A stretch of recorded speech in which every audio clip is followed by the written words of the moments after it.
Holy Evening. Nasa Old English, Halloween.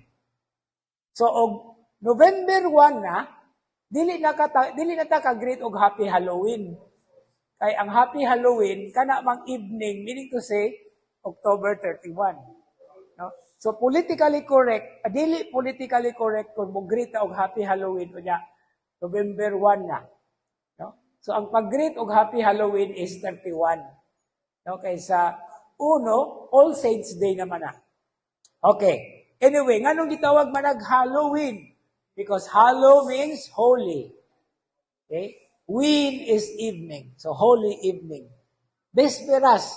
Okay. So, mo na siya ang importante diha nga pagpasabot. Okay. Now, second comment.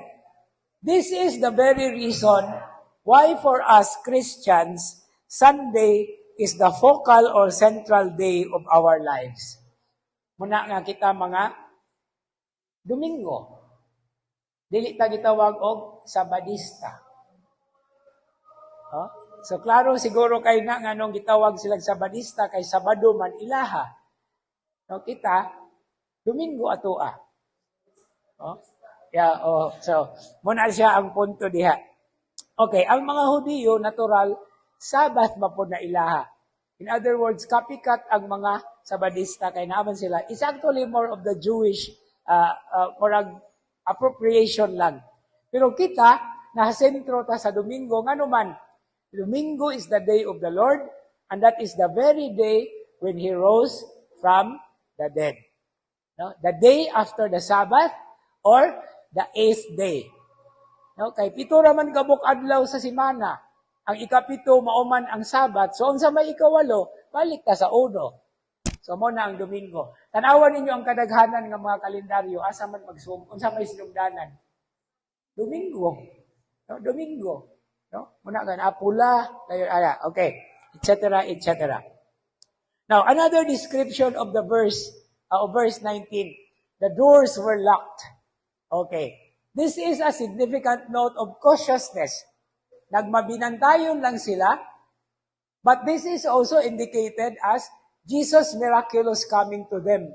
Kay kinsa mang tawhana, makasulod, nasirado ang purtahan og mga bintana. Okay? So there is already a miraculous dimension.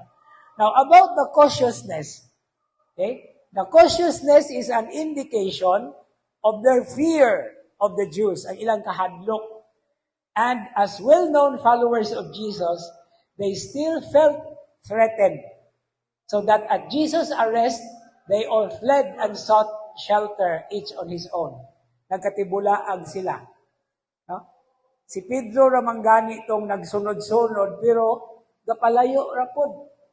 Kunya, ipangutana siya, na magkakpag yun. O, tungod sa iyang kahadlok, pero of course, gipasaylo, mas Pedro ana.